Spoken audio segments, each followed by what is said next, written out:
볼까요? 아니 무슨 설교 들으려고 하는데 시험부터 보자고 하시는가 생각하실 터인데, 제가 지금 성탄절과 관련되어진 문제를 하나 여러분들 출제를 했습니다. 성탄절과 관련되어진 설명이 4개가 있는데 그 중에서 틀린 거 하나를 찾아내는 거예요. 자, 혹시 영상 준비되어 있나요? 예, 한번 보시죠.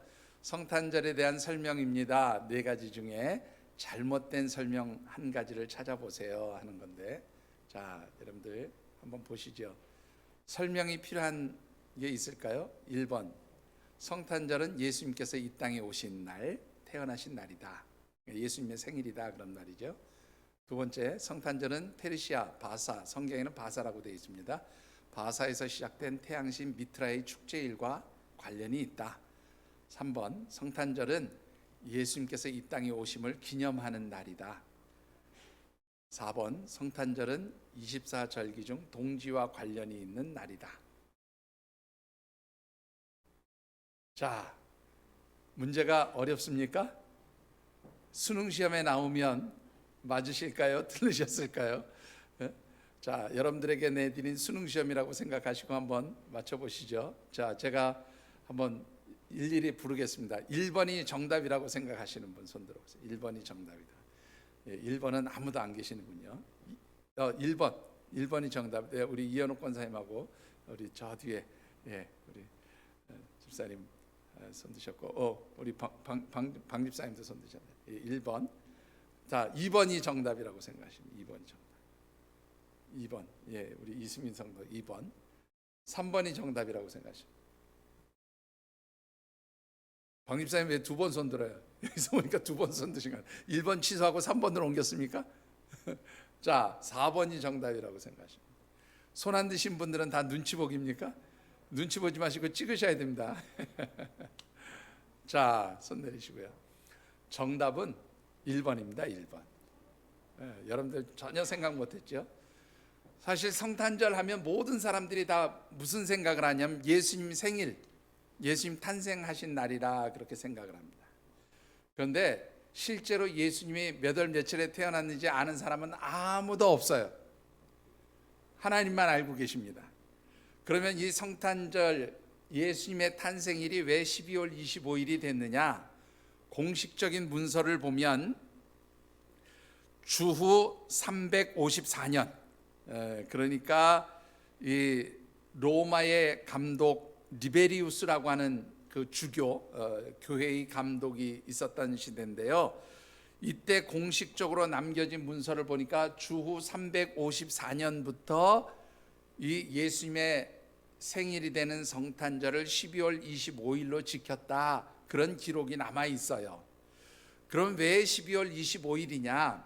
원래 이 12월 25일은 바사 사람들, 페르시아 사람들이 빛의 축제라고 그렇게 말하면서 지켰던 그들의 축제의 날이고 축제의 절기예요.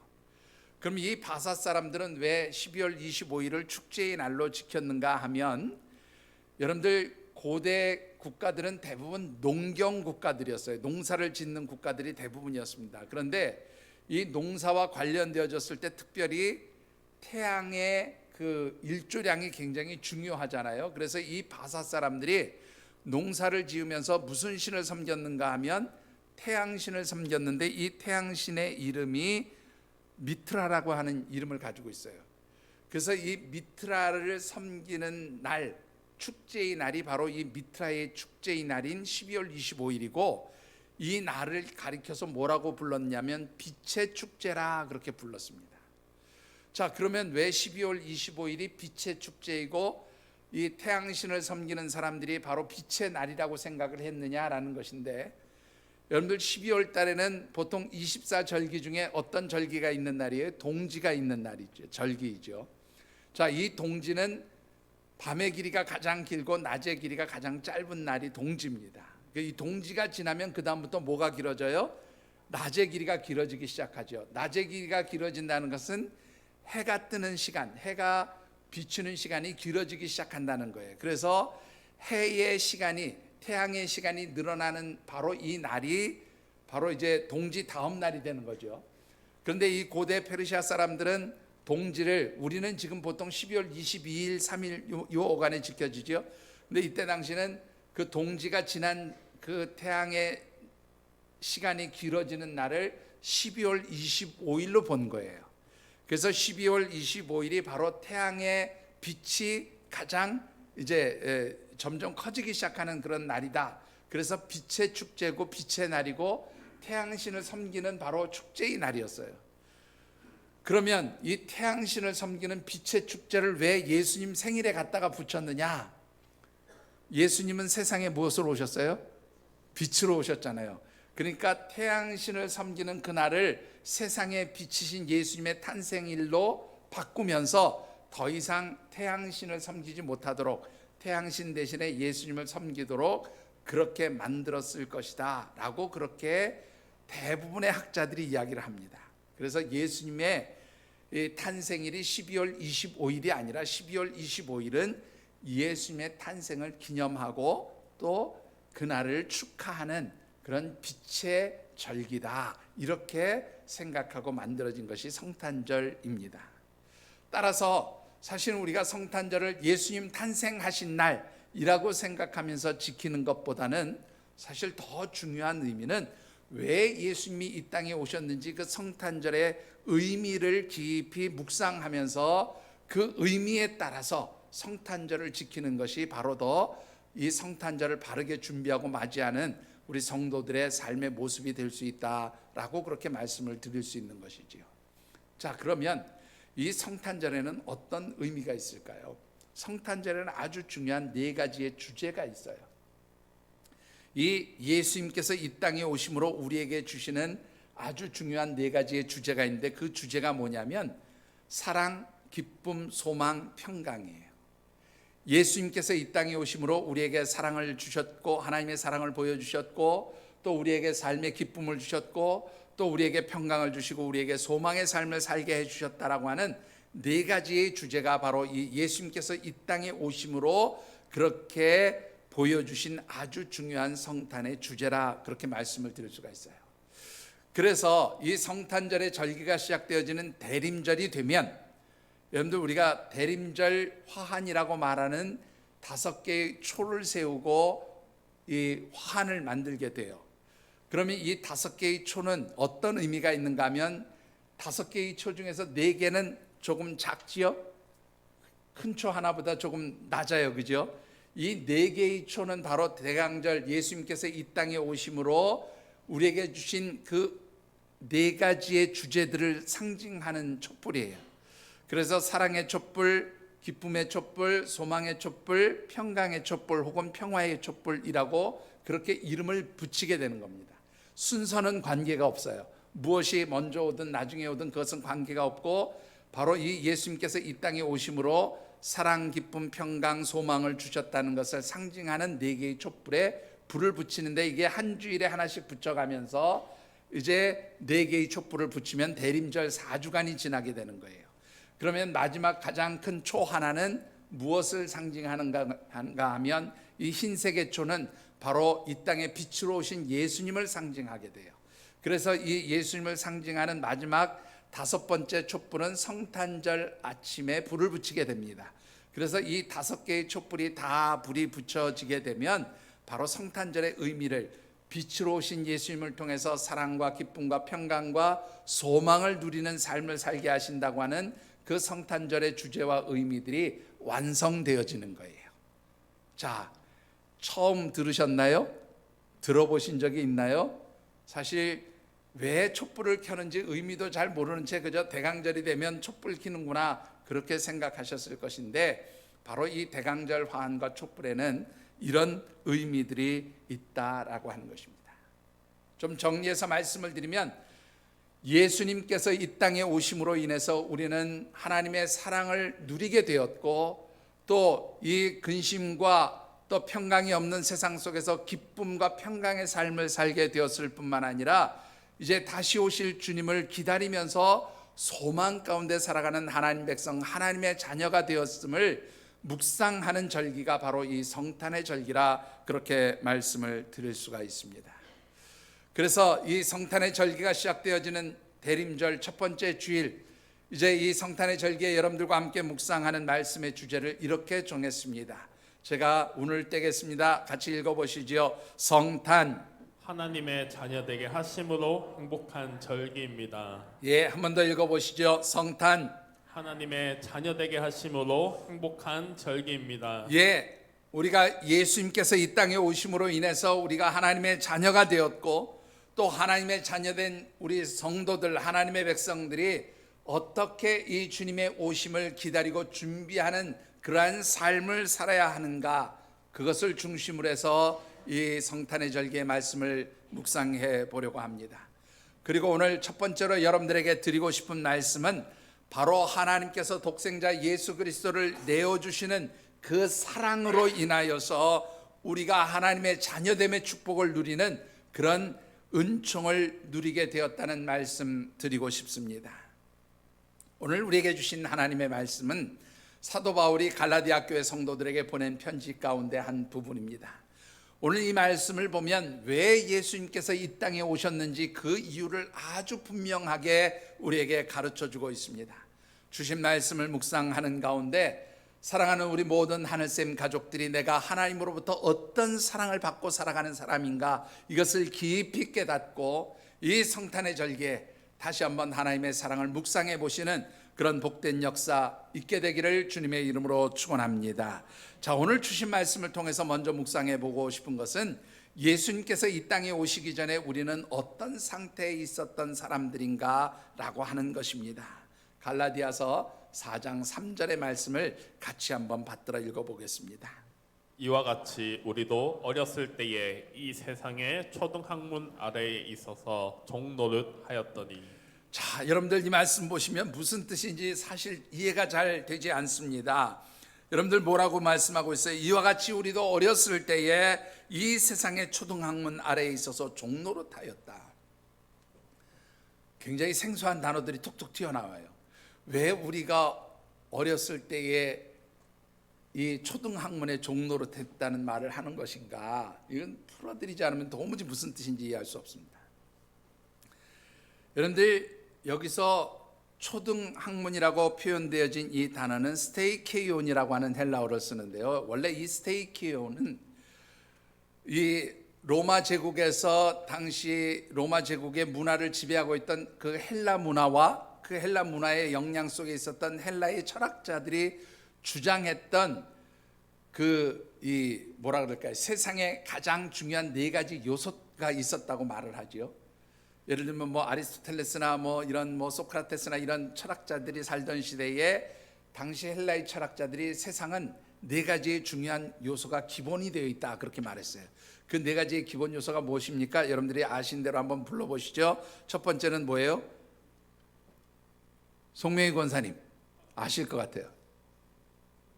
물, 맞습니다. 물, 또 불, 그 다음에 공기, 그 다음에 물, 불, 공기, 그리고 또 하나는 뭐냐면 흙. 이 네 가지가 세상을 구성하는 가장 기본적인 요소라고 했는데, 이 세상을 가장 기본적으로 구성하는 요소를 바로 스토이케이온이라고 하는 단어로 썼어요. 자, 그런가 하면 여러분들 세상 사람들은, 이때 당시의 세상 사람들은 사람의 운명과 생명을 좌우하는 것이 뭐라고 생각했냐면 하늘의 천체가 그 운명과 생명을 좌우한다고 생각했습니다. 그래서 고대 국가에서 보면 왜 점성술로 사람의 그 어떤 생사 화복을 점치고 이러는 것들이 있죠. 바로 이 하늘에 있는 해와 달과 별을 사람의 운명과 생명을 주관하는 그런 힘이 있다고 해서 이 해, 달, 별을 스테이케이온이라 그렇게 불렀어요. 근데 여러분들 이게 실제로 맞는 거 아니잖아요. 그렇죠? 모든 세상의 기본적인 것은 하나님의 주권 안에 있으니까 이것은 사람들의 지식으로 말하면 초등학문밖에 지나지 않는 하나님의 그 위대하신 학문과 섭리를 따라갈 수 없는 그런 초등학문이다, 그렇게 사도 바울이 표현을 하고 있는 거예요. 그런데 여기서 말하는 그 초등학문은 실제로 그런 어떤 사람들이 생각하는 것만을 의미하는 것이 아니라 사실 본문에서는 무엇을 의미하는 단어로 쓰였는가 하면 율법을 의미하는 단어로 쓰인 거예요. 그러니까 우리가 어렸을 때는 무엇에 종노릇하고 있었다고 그래요? 율법의 종노릇하고 있었다 그렇게 말하고 있는 거예요. 그럼 이제 또 이해가 안 되는 게 뭐냐면, 그러면 우리가 성인이 되면 율법의 종노릇 안 하는가? 왜 어렸을 때 율법의 종노릇 한다고 그러느냐라고 하는 것인데, 이 말씀은 갈라디아서 4장 1절과 2절에 그 이유가 설명되어 있어요. 자, 그 읽지 않은 본문이기 때문에 제가 읽어드리겠는데 이렇게 되어 있습니다. 내가 또 말하노니 유업을 이을 자가 모든 것이 주인이나 어렸을 동안에는 종과 다름이 없어서 그 아버지가 정한 때까지 후견인과 청지기 아래에 있나니, 요 말씀을 연결시켜야 이 말이 이해가 되는 부분이에요. 자, 무슨 말인가 하면, 예를 들어서 제가 설명을 할게요. 어떤 부잣집 부모님들에게 아들이 하나 있었어요.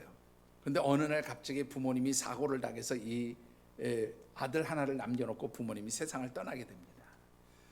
그러면 이 아들은 아직 어리니까 어떻게 해요? 누군가의 돌봄과 양육을 받아야 되잖아요.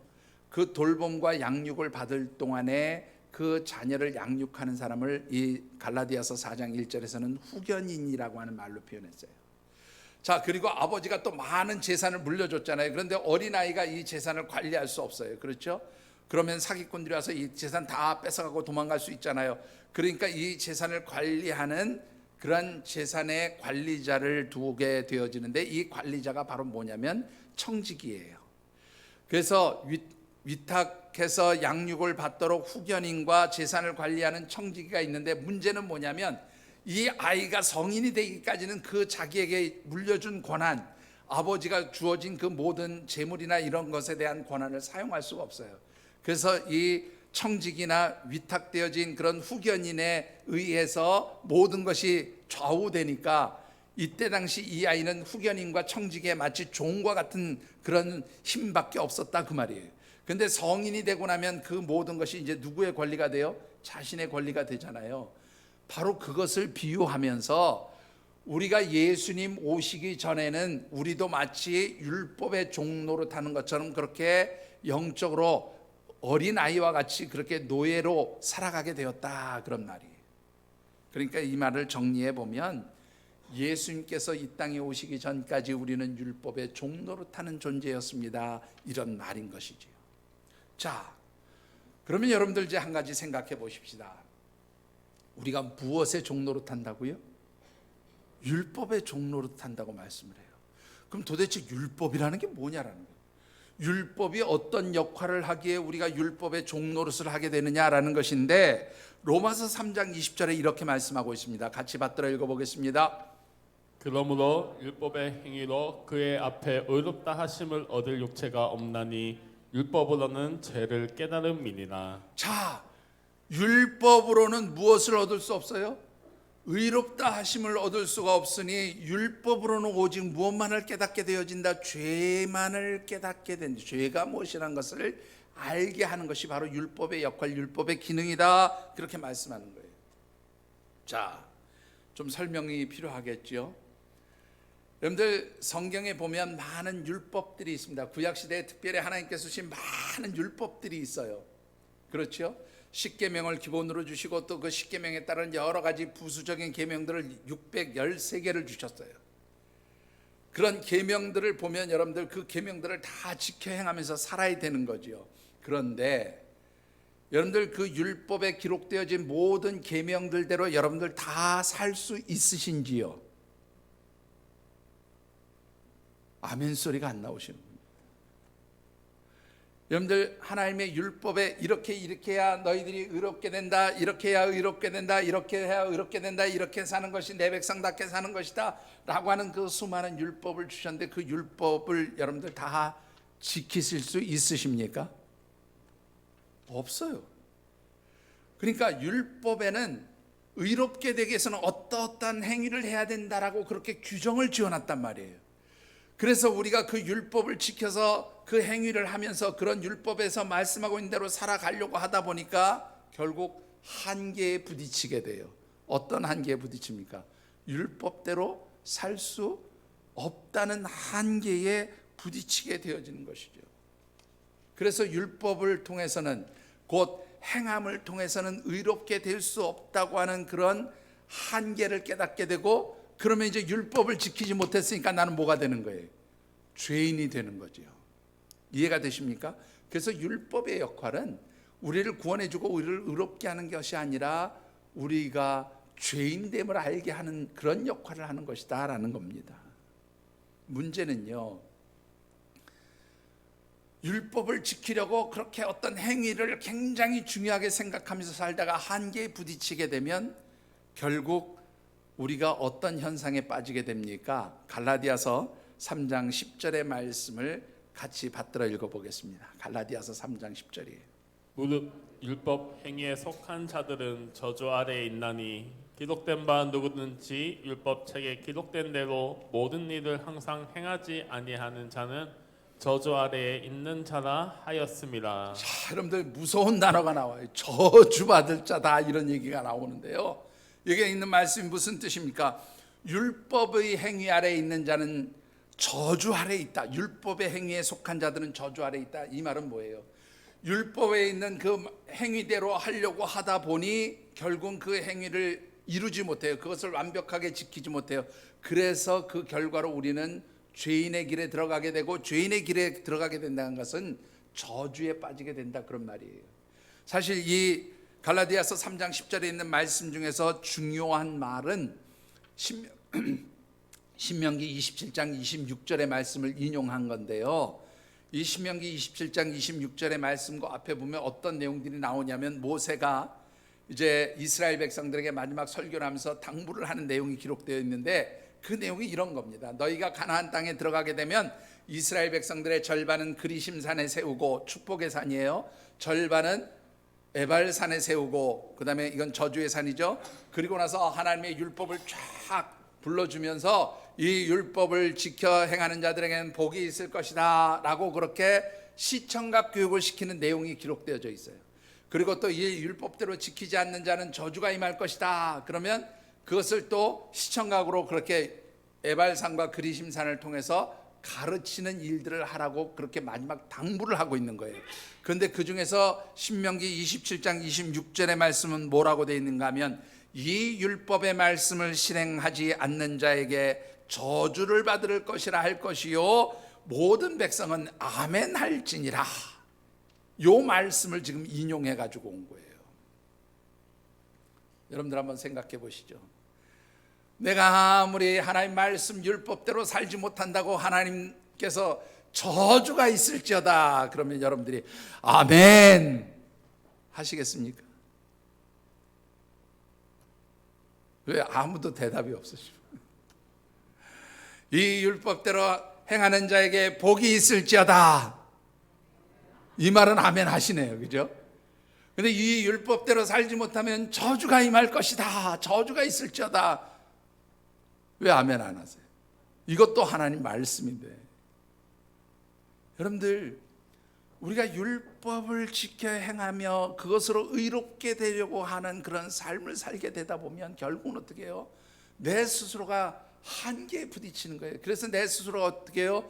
죄의 수렁에 빠져들게 되어지는 것이지요. 그래서 이 사도 바울이 갈라디아에서 지금 말씀하고 있는 건 뭐냐면, 어떤 사람도 율법에서 명한 대로 완벽하게 살 수 있는 사람은 단 한 사람도 존재하지 않는다. 이걸 지금 우리에게 가르쳐 주고 있는 거예요.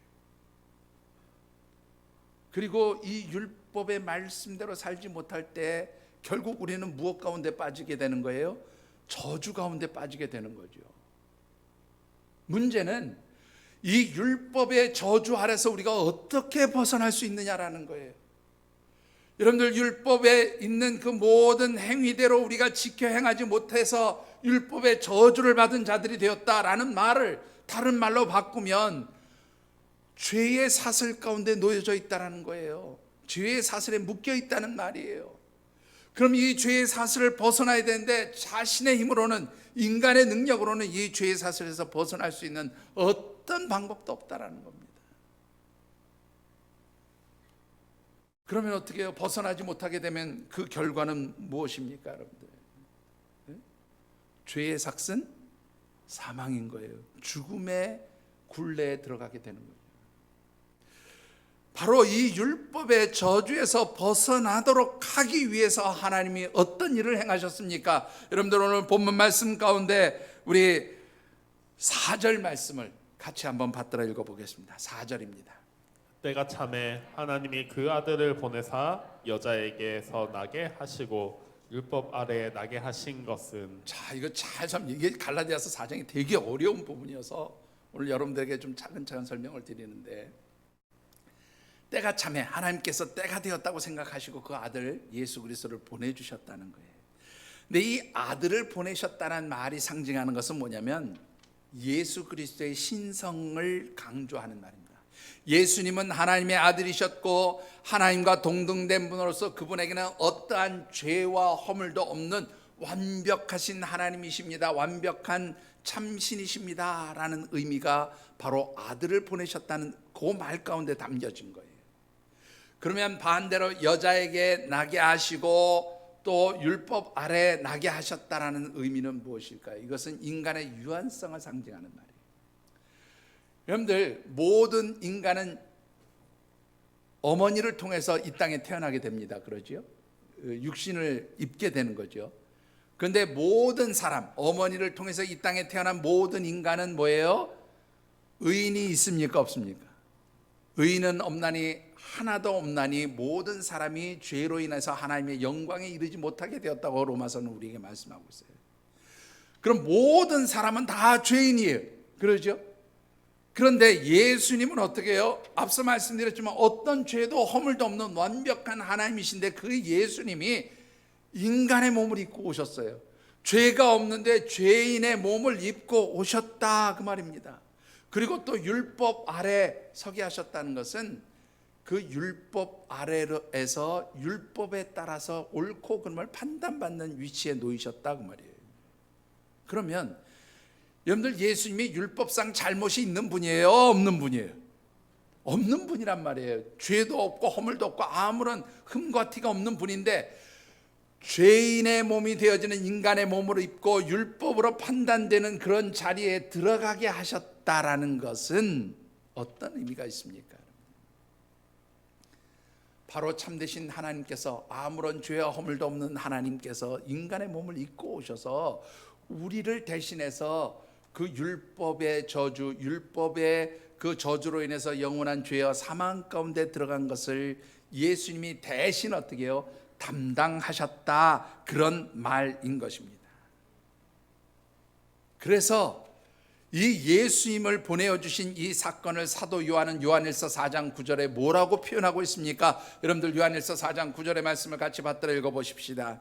하나님의 사랑이 우리에게 이렇게 나타난 바 되었으니 하나님이 자기의 독생자를 세상에 보내심은 그로 말미암아 우리를 살리려 하심이라. 예, 우리가 율법의 저주 아래서 죄와 사망 가운데 머물러 있는, 그래서 죄의 사슬에 얽매여 있고 사망의 노예가 되어 있는 우리를 살리시기 위해서 하나님이 독생자 예수 그리스도를 보내어 주셨으니 이것을 통해서 하나님의 사랑이 우리에게 이렇게 나타난 바가 되었습니다. 예수 그리스도가 이 땅에 오신 것이 곧 무엇을 보여주신 사건이에요? 하나님의 사랑을 보여주신 사건이다. 그렇게 사도 요한은 우리에게 가르쳐주고 있습니다. 자, 성탄의 절기가 왜 사랑의 절기가 되어지는지 이해가 되십니까? 바로 예수님을 이 땅에 보내신 것이 바로 하나님의 사랑의 표현이었다라고 하는 것입니다. 중요한 것은 이 하나님의 사랑이 얼마나 크고 놀라운 것이냐라는 것이지요. 여러분들, 하나님의 사랑이 얼마나 큰 것입니까? 사실 우리들 편에서 보면 하나님께서 독생자 예수 그리스도를 보내어 주심으로 인하여 우리가 하나님의 얼마나 큰 사랑을 받았는지를 알게 하신 그 사건이 바로 성탄절의 사건이지만, 여러분들 반대쪽에서 한번 생각해 보시면 어떨까요?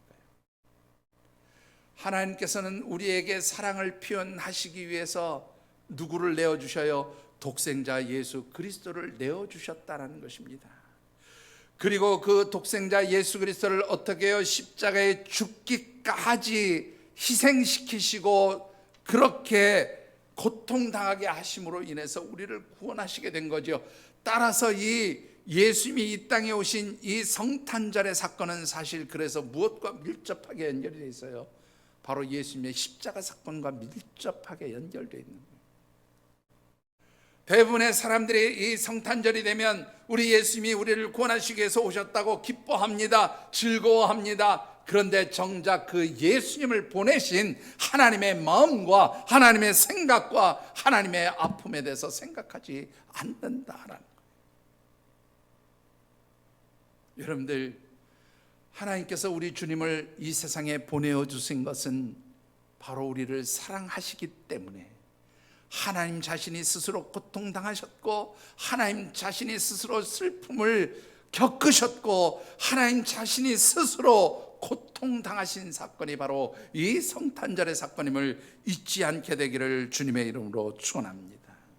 그러기에 이 성탄절에 하나님의 사랑을 받은 우리 하나님 백성, 하나님의 자녀들은 단순히 주님이 이 땅에 오셨음을 기뻐하고 즐거워할 것만이 아니라 바로 이 주님이 오셔서 십자가에 죽기까지 자신을 낮추시고 희생하시고 찢기시고 고통당하시고 피 흘리시고 죽으셨던 그 십자가의 사건을 함께 묵상하는 그런 절기가 되어져야 하는 줄 믿습니다.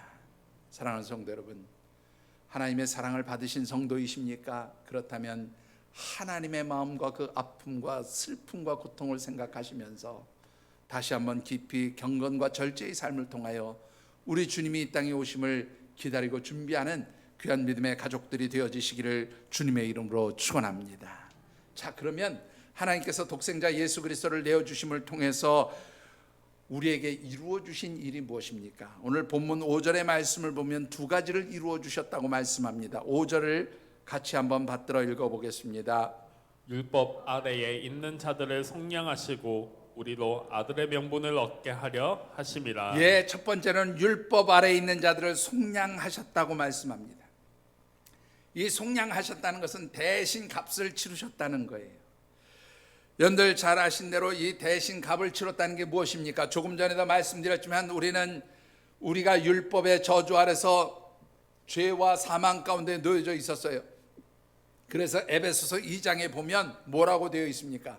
죄와 허물로 죽었던 너희들, 그렇게 표현하고 있습니다. 여러분들, 우리 장로님들이나 집사님들이 혹시 기도하시다가 이런 표현을 합니다. 영원히 죽을 수밖에 없는 죄인들을 구원해 주신 하나님, 그렇게 표현하죠. 여러분들, 사실 정확하게 표현하면 이건 조금 잘못된 표현입니다. 영원히 죽을 수밖에 없는 죄인들이 아니고 영원히 죽었던 죄인들이에요. 이미 죄와 사망으로 우리는 죽었던 자리에 있었던 사람들입니다. 그런데 바로 예수 그리스도께서 오셔서 우리를 위하여 참으로 그 죄로 인한 사망의 그 죽음, 사망의 그 값어치를 예수님께서 대신 치르신 거죠. 조금 전에도 말씀드렸지만 로마서 6장 23절의 말씀처럼 죄의 삭은 사망이라, 죄를 지은 대가로, 율법의 저주 아래에 있는 대가로 우리가 다 사망 가운데 있었는데 그 사망의 대가를 누가 대신 치르셨어요? 예수님께서 십자가의 죽으심으로 대신 치르시고 우리를 구원해 주셨다. 우리를 값을 치르고 이 세에 살려주셨다라는 것입니다. 그래서 갈라디아서 3장 13절에는 이렇게 말씀하고 있습니다. 갈라디아서 3장 13절을 같이 받들어 읽어보겠습니다. 그리스도께서 우리를 위하여 저주를 받은 바 되사 율법의 저주에서 우리를 속량하셨으니 기록된 바 나무에 달린 자마다 저주 아래에 있는 자라 하였음이라. 예, 구약 시대의 율법서를 보면요, 모세오경에 기록된 율법서를 보면 나무에 달린 것은 가장 치욕스러운 죽음이고 저주예요. 그래서 이 나무에 달렸다는 것은 가장 수치스러운 죽음인 것이지요. 그런데 예수님께서 그 일을 친히 당하셨다는 거예요. 왜 그렇게 수치스럽고 저주 달린 일을 예수님께서 친히 당하셨는가? 그 이유를 바로 이 갈라디아서 3장 13절에 뭐라고 말씀합니까? 율법의 저주에서 우리를 속량하시기 위해서. 율법의 저주로 영원한 죄와 사망 가운데 있던 우리들을 구원하시고 이제는 죽음의 자리가 아니라 죄인의 자리가 아니라 하나님의 백성의 자리로 영생을 소유한 하나님의 사람들로 그렇게 바꾸어 주시기 위해서 주님께서 십자가에서 못 박혀 죽으셨다라고 하는 것입니다. 그러므로 이제 우리는 어떻게 살아야 할까요, 여러분? 고린도전서 7장 23절의 말씀을 같이 받들어 읽어보겠습니다. 너희는 값으로 사신 것이니 사람들의 종이 되지 말라. 하나님이 값을 치르고 우리를 사셨으니 우리는 더 이상 누구의 종이 아니에요. 사람의 종이 아니에요. 사단의 종이 아니에요. 하나님의 사람들, 하나님의 종, 하나님의 사람들이 되었음을 인식하고 살라. 그렇게 사도 바울은 우리에게 당부하고 있는 것입니다. 여러분들은 하나님에 속한 하나님의 사람들이 되었다는 것을 분명히 기억하시고 하나님 백성답게 살아가시게 되기를 주의 이름으로 축원합니다. 두 번째로 예수 그리스도의 오심을 통하여 우리에게 이루어 주신 일이 무엇이라고 말씀합니까? 5절을 다시 받들어 읽어보겠습니다. 율법 아래에 있는 자들을 속량하시고 우리도 아들의 명분을 얻게 하려 하심이라. 자, 아들의 명분을 얻게 하셨다. 이 아들의 명분을 얻게 하셨다는 말은 네오히오스라고 하는 단어를 쓰는데요. 휴오데시안이라는 단어를 쓰는데 이 휴오데시안이라는 말은 뭐냐면 양자로 입양되었다 그런 말이에요. 사실 더 정확한 표현을 쓰면 자녀되게 하셨다 그런 말입니다. 즉 하나님께서는 죄의 종으로 사단의 노예로 그렇게 영원한 죽음 가운데 있고 죄의 사슬에 얽매여 있던 우리를 구원하시기 위해서 독생자 예수 그리스도를 보내주시고 그분이 십자가에서 죽음을 당하고 그 십자가의 저주를 친히 당하심으로 인해서 우리의 신분을 바꿔주셨어요. 무엇으로 바꿔주셨어요? 하나님의 자녀됨의 신분으로, 하나님의 자녀들로 그렇게 바꿔주셨다라는 겁니다. 이 하나님의 자녀되었다는 말은 여러분들 원문상의 의미를 보면 예수 그리스도와 동등한 신분이 되었다 그런 말이에요. 여러분들이 하나님 백성, 하나님의 자녀로서 예수님과 같이 그렇게 하나님 나라에 속한 하나님의 소유가 된 성도들이 되었음을 믿으시기 바랍니다. 하나님의 자녀됨의 축복이에요. 더 놀라운 것은요, 우리가 하나님의 자녀 되도록 하기 위해서 하나님은 어떤 일을 계획하셨을까요? 여러분들 에베소서 1장 4절과 5절의 말씀을 같이 받들어 읽어봅니다. 곧 창세전에 그리스도 안에서 우리를 택하사 우리도 사랑 안에서 그 앞에 거룩하고 흠이 없게 하시려고 그 기쁘신 뜻대로 우리를 예정하사 예수 그리스도로 말미암아 자기의 아들들이 되게 하셨으니. 하나님께서 예수 그리스도 안에서 우리를 하나님의 자녀가 되기 위해서 언제부터 예정하셨다고요? 창세전, 하나님께서 천지를 창조하시기 전부터 여러분들을 내 자녀로 삼겠다고 하나님이 계획하셨다는 거예요. 그것은 누구의 기쁘신 뜻이었어요? 하나님이 기뻐하시는 일이었단 말이에요. 하나님 기뻐하시는 뜻이었단 말이에요. 여러분들이 얼마나 소중하고 귀한 존재인 줄 이제 아셨습니까? 여러분들은 하나님께서 창세 전부터 여러분들을 하나님의 자녀로 택하시겠다고 그렇게 예정하시고 하나님 것을 기뻐하시면서 여러분들을 하나님의 자녀로 택하셨고 그 일을 위해서 독생자 예수 그리스도를 내어 주신 줄 믿습니다. 그러기에 우리는 이 성탄의 절기에 하나님께서 우리를 구원해 주신 그 십자가의 사건을 묵상하면서 동시에 하나님께서 주신 그 은혜들을 감사하면서 하나님의 풍성한 사랑을 자녀됨으로써 누릴 수 있게 되기를 주님의 이름으로 축원합니다. 이렇게 하나님의 자녀된 백성들에게는 어떤 축복을 주십니까? 오늘 본문에 보면 두 가지의 축복을 약속하고 있어요. 먼저 6절의 말씀을 같이 받들어 읽어보겠습니다. 너희가 아들이므로 하나님이 그 아들의 영을 우리 마음 가운데 보내사 아빠 아버지라 부르게 하셨느니라. 우리가 자녀 되었으니까 당연히 하나님을 뭐라고 불러요? 하나님 아버지, 하나님 아빠라고 부를 수 있게 하셨다는 거예요. 근데 여러분들 여기서 특별히 중요한 게 있어요. 아빠라는 단어예요. 아빠는 보통 누가 아빠라고 부릅니까? 예? 여러분들 한 40 넘은 아들이 말이죠, 와가지고 아빠 그러면 여러분들 어떻게 해요? 그래도 아이고 우리 예쁜 자식, 물론 부모이 그러겠지만 40 넘어가지고도 아빠 그러면 조금 이상하지요. 보통 아빠라고 하는 것은 어린 자녀들이 아버지를 부를 때 그렇게 불러요. 재미있는 것은 이 아빠라는 말을 옛날 성경에 보면 아바, 아버지 이렇게 표현하고 있거든요. 왜 아바, 아버지라고 그러냐면 이스라엘의 어린 아이들이 아버지를 부를 때 뭐라고 부르냐? 아바 그렇게 불러요. 아바. 우리하고 발음이 거의 비슷합니다. 우리는 아빠, 이스라엘에 있는 아이들은, 이스라엘 어린아이들은 아바 그렇게 불러요.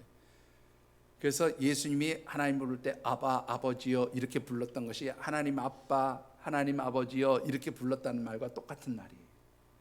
그런데 여러분들, 이 아버지라는 말 가운데도 그런 의미가 당연히 담겨 있지만, 특히 이 아빠라는 말 가운데는 내 모든 문제를 해결해 주시는 분이라는 의미가 담겨져 있다는 것을 믿으십니까? 얼마 전에 우리 딸 원영이가 문자를 하나 보냈습니다. 카톡으로. 제가 늘 드리는 말씀이지만 사실 거의 연락이 안 와요.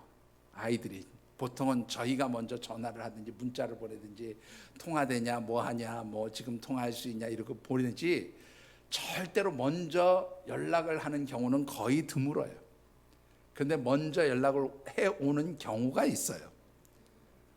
뭐가 필요하면 연락이 와요.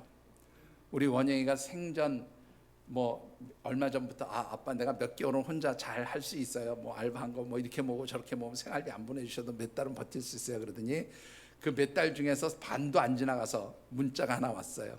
아빠, 불초 소녀가 이래서 생활비가 모자라니 이번 달 집세를 12월 1일 전까지 보내주시기 바랍니다. 그래놓고서 염치 없는 딸 이렇게 이제 올려놨어요.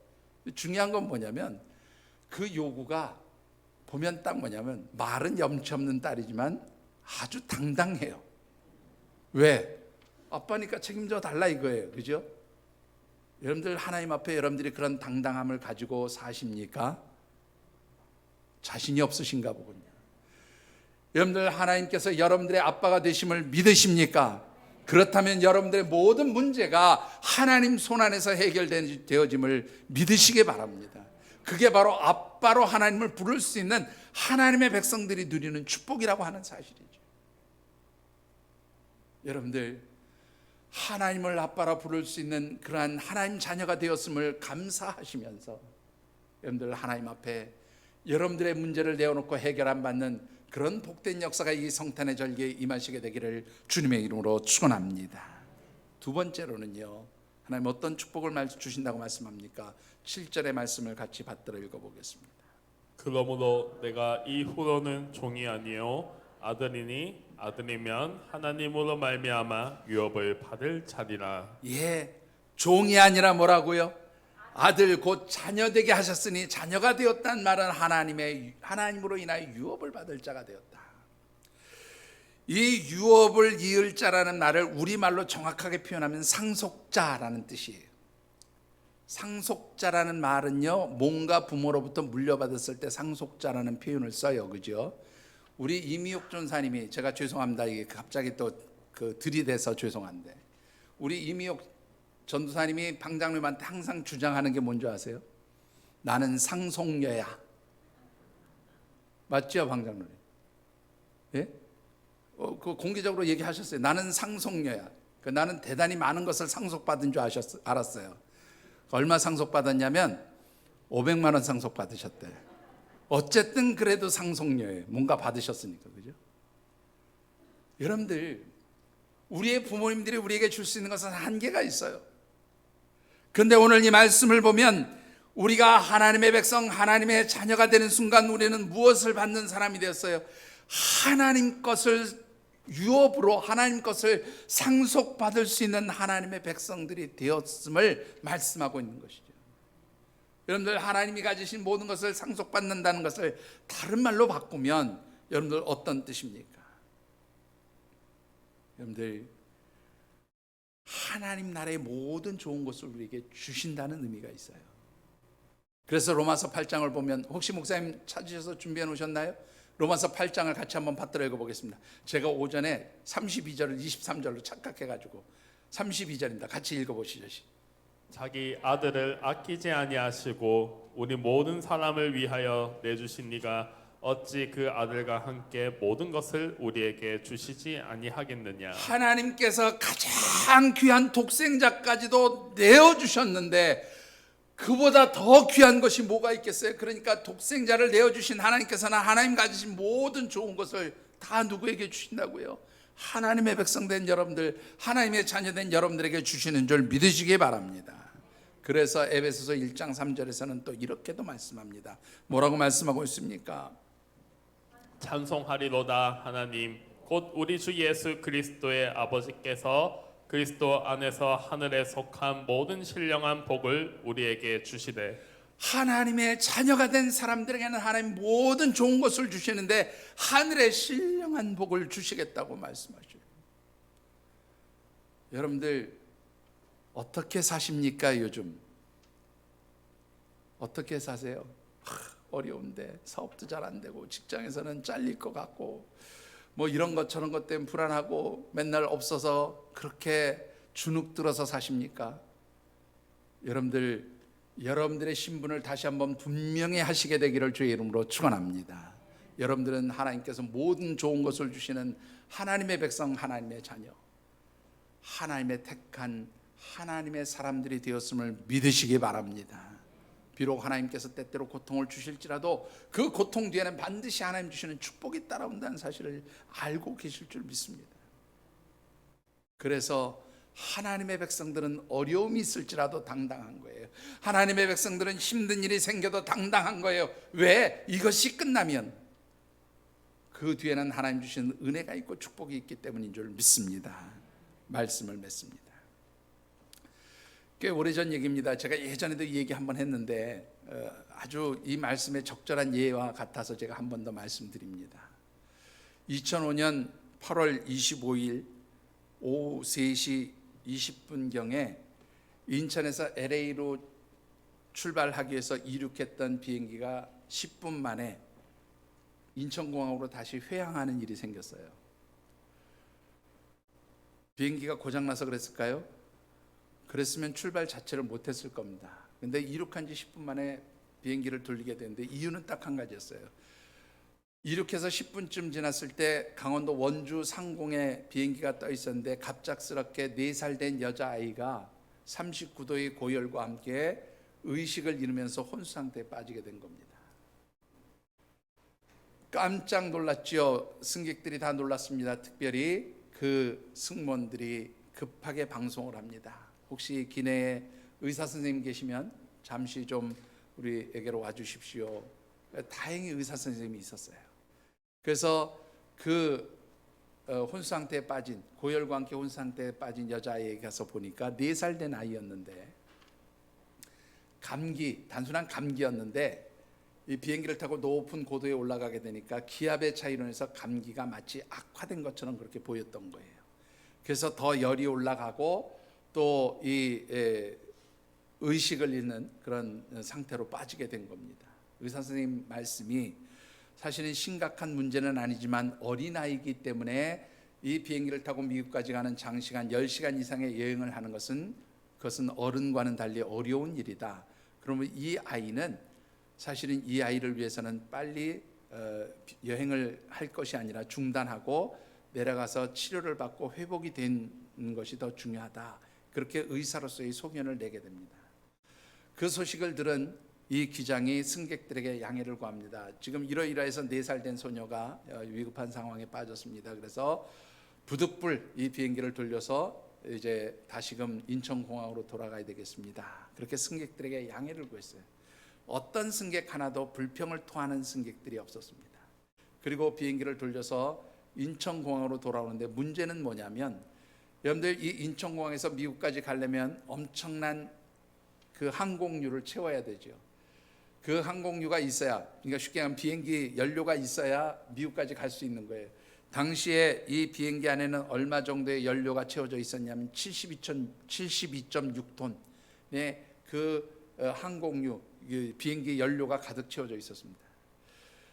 여러분들 잘 아시겠지만 비행기가 뜰 때는 항공유 연료를 가득 채우고 가지만 도착하는 지역에서는 그 연료를 다 사용한 상태가 되어야 안전하게 착륙을 할 수 있어요. 왜냐하면 이 연료의 무게가 비행기 랜딩 그 바퀴에 충격을 줘서 혹시라도 부러지거나 이 바퀴가 상하게 되면 큰 대형 사고가 나기 때문에 이 비행기의 무게를 가볍게 하기 위해서 항공유 그 연료를 다 쓰고 착륙을 하게 되는 거죠.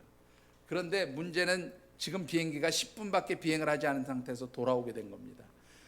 비행기 안에는 연료 72.6톤이 가득 차 있는 상태, 이 상태로 내리게 되면 큰 사고가 날 수도 있는 상황이었습니다. 기장은 바다 위에서 항공유 그 주유구 기름을 빼는 곳으로, 그렇게 빼는 곳에 열어서 기름을 다 버렸어요. 당시의 기름값으로 4천만 원 정도 되는 비용이 그 자리에서 그냥 다 날아간 겁니다. 그리고 공항에서 내려서 이 여자아이는 대기하고 있던 의료진들에 의해서 잘 치료받고 집으로 돌아갈 수 있었어요. 다시 대한항공은 출발해야 되잖아요. 그런데 이로 인해서 손실을 본 승객들이 생깁니다. 왜냐하면 비행기 타고 저기 미국에 가서 메시 비행기에서 다른 비행기로 갈아타야 되는데 시간이 늦어버리니까 비행기를 놓치게 되면 새로운 비행기를 탈 비용이 들어가야 되겠죠. 혹시라도 또 그것 때문에 다음 비행기가 연결이 되지 않으면 숙소를 제공해드려야죠. 이런저런 부대 비용을 합해서 기름값을 포함해서 5천만 원이 더 추가 비용이 발생하게 되었어요. 그런데 그 4살 된 아이를 살리기 위해서 5천만 원의 손실을 감당한 겁니다. 대한항공이 그 일을 발표하면서 이렇게 표현했습니다. 우리 대한항공에서 기장이 결정한 그 사항은 우리 회사 측의 방침과 전혀 다르지 않습니다. 우리 회사는 비행을 하는 것도, 또 손해보지 않는 비행을 하는 것도 중요하지만 더 중요한 것은 뭐냐면 안전하게 승객들을 모시고 승객들이 건강하게 그렇게 목적지에 도달할 수 있도록 돕는 것이 우리 회사의 방침과 다르지 않습니다. 한 소녀의 생명을 살리기 위해서 5천만 원 허비한 것 아깝지 않습니다. 이것이 우리 회사의 방침입니다. 그렇게 발표했어요.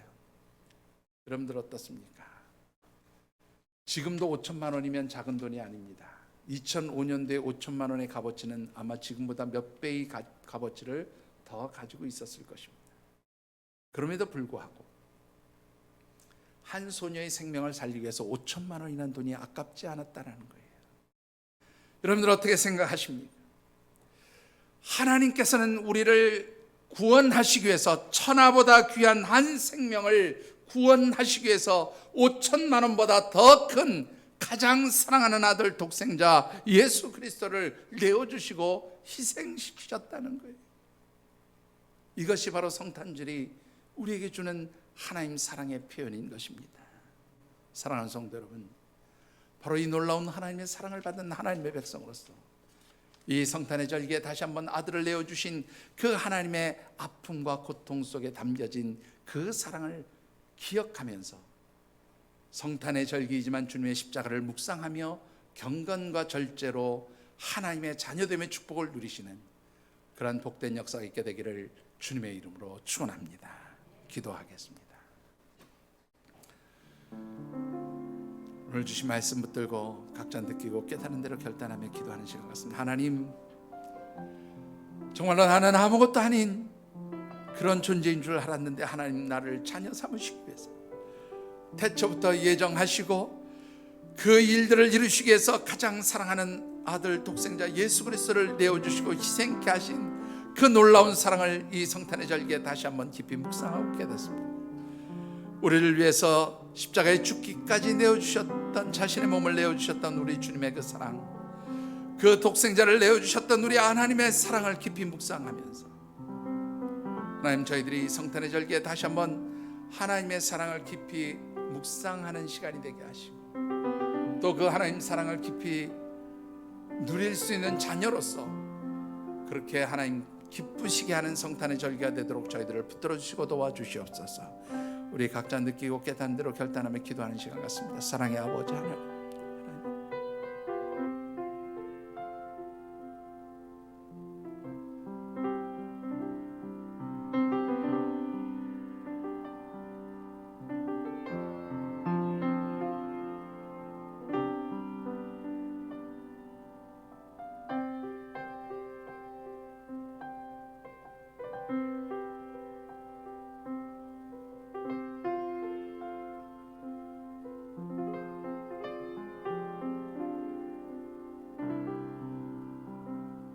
하나님, 영원한 죄와 사망 가운데 있던 저희들을 구원하시기 위하여 하나님께서 가장 귀하게 사랑하시는 독생자 예수 그리스도를 내어주시고 그 예수님을 십자가에 죽기까지 그렇게 고통당하게 하시고 희생케 하셔서 저희들을 하나님의 자녀되게 하시는 종에 감사와 찬양을 올려드립니다. 하나님, 이 성탄의 절기에 다시 한번 저희들이 하나님의 자녀됨의 의미를 깊이 묵상하면서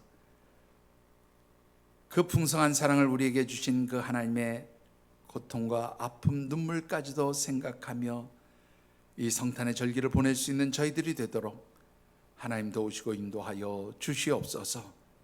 그리하여서 저희들이 하나님의 자녀됨의 그 놀라운 축복을 누리지만 동시에 우리를 위하여 고통당하신 주님의 십자가를 묵상하면서 온전한 하나님의 백성으로서 경건과 절제의 삶을 살아가는 이 성탄의 절기가 되도록 저희를 도와 주시옵소서. 하나님 도우시기를 간절히 소망하며 예수님 이름으로 기도드리옵나이다. 아멘.